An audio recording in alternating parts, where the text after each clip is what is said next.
banyak banget sih. Aku tuh kadang-kadang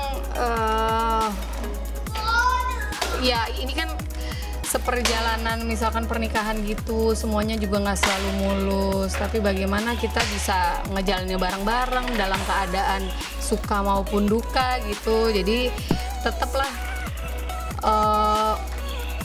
banyak berdoa sama Allah, dan aku tuh yakin banget gitu kalau kita banyak nolong orang, kalau kita banyak mempermudah urusan kita tuh banyak dimudahin banget sama orang gitu. Jadi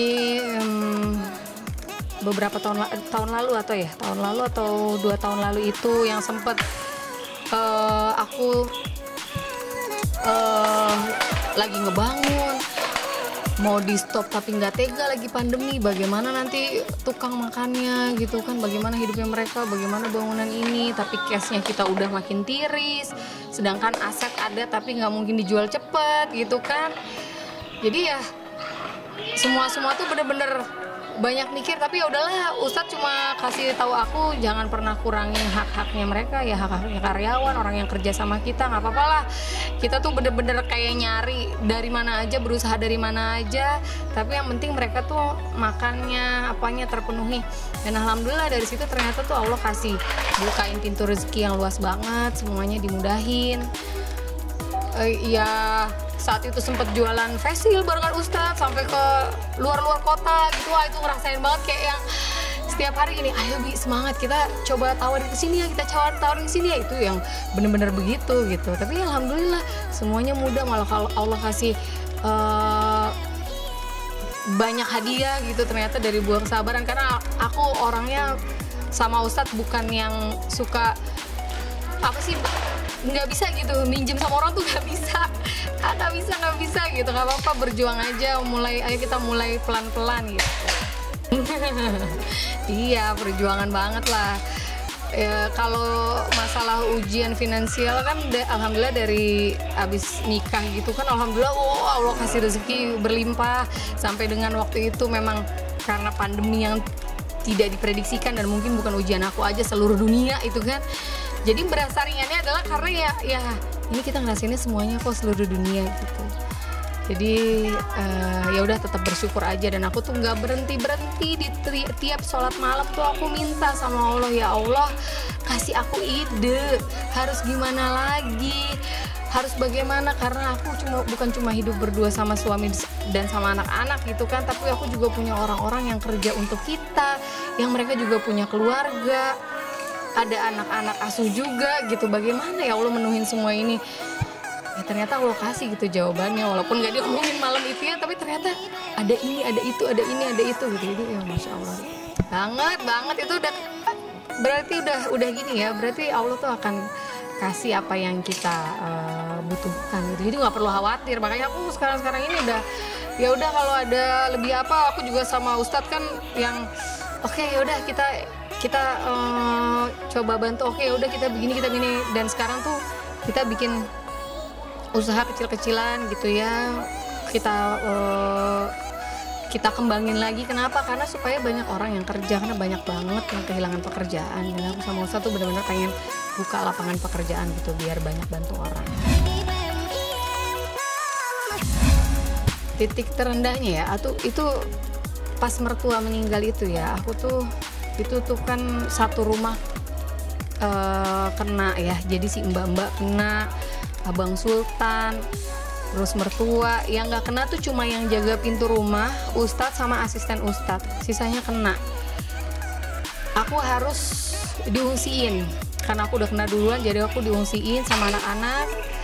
Terus ternyata pas di rumah yang satu lagi itu Sultan dan Mbak juga semua kena, jadi aku cuma sama si kembar. Terus dengar kabar dari Ustadz bahwa ini ayah ngedrop, ini ayah gitu. Itu tuh sampai aku tuh yang ya Allah harus gimana lagi, ya Allah aku gak kuat, sempat gitu ya, aku gak kuat ya nerimanya, gimana nih ya Allah, gimana kuatin. Jadi kita video callan gitu sama Ustadz sambil nangis-nangisan. Terus Ustadz cuma bilang, yang kuat, kamu harus kuatin aku, gak apa-apa kita lewatin bareng-bareng, yang terbaik dari Allah. Itu udah drama banget, udah nangis-nangisan, ya Allah iya Bi, ya udah tetep ya titip anak-anak ya titip. Ya udah, aku tetap jagain si kembar di lantai 2 dan yang semua yang positif mbak-mbak dan si Sultan di lantai bawah gitu. Jadi tambah lagi sudah alhamdulillah mbak-mbak udah sebagian udah mulai negatif, balik ke rumah sini lagi. Itu kita setiap hari ngaji bareng, doain ompong. Ada kalanya dari rumah sakit bahwa kondisinya membaik, kita tuh alhamdulillah ya Allah, semoga panjang umur sehat. Tiba-tiba kondisinya menurun, ya Allah, itu kayak hati dicampur aduk, kayak lagi diputer-puter, ya Allah kuatin. Kita semua saling nguatin, semua satu rumah. Dan sampai pada akhirnya tuh waktu siang dokter bilang saturasi membaik, alhamdulillah. Wah, kita udah senang, alhamdulillah ya Allah, udah rezeki. Semoga nanti, jadi udah banyak cita-cita sama Ustadz, nanti kalau misalkan ayah mama sembuh, kita ajak liburan ya, kita ajak jalan-jalan. Alhamdulillah udah bisa ngelewatin ini. Malamnya langsung innalillahi, ada kabar berduka. Belum selesai itu, belum sampai seminggu, kabar berduka lagi. Aduh, itu rasanya benar-benar, ya Allah udah deh, ini semuanya punya Allah, nyawa kita juga punya Allah. Allah mau tarik, Allah mau bagaimana, itu udah haknya Allah banget lah. Jadi itu tuh yang benar-benar titik yang terendah banget. Artinya kalau pas pandemi waktu itu kita lagi secara materi, butuh materi gitu ya, itu kita bisa lewatin sambil ayo usaha. Tapi ini kalau udah yang namanya rezeki sehat gitu ya, mau usaha gimana lagi kan? Kita cuma kayak menunggu kabar, mau didatengin nggak bisa, dan itu jauh lebih nyakitin banget. Dan itu kayak bener-bener harus lebih nenangin hati banget, jangan sampai stres, harus nguatin satu sama lain bahwa kita tuh semua bareng-bareng ya, udah kita lewatin ini apapun yang terjadi.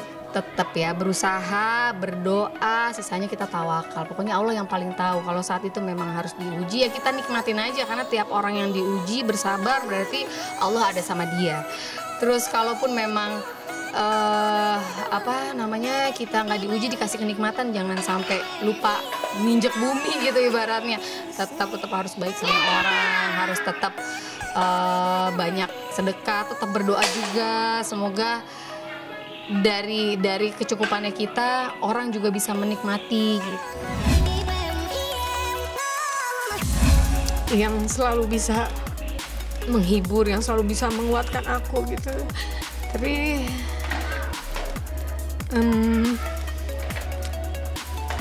ya berat, ditinggalin orang tua tuh berat nih.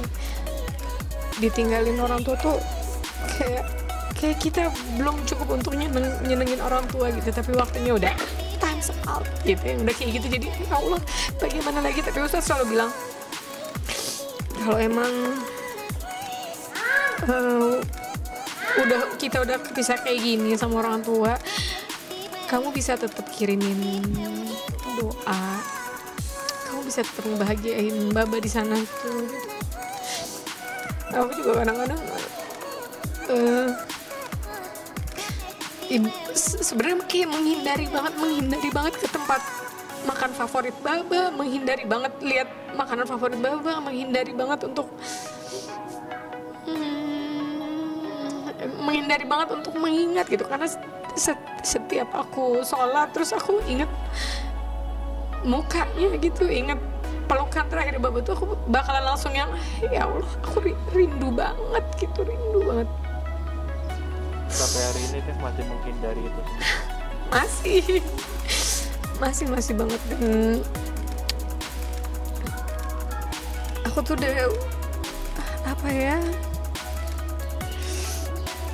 udah bolak-balik ke kuburan gitu, kayak masih ngobrolin gitu. Jadi ya berasa kayak ngobrol aja habis ngedoain, terus ngobrol terus sama Baba.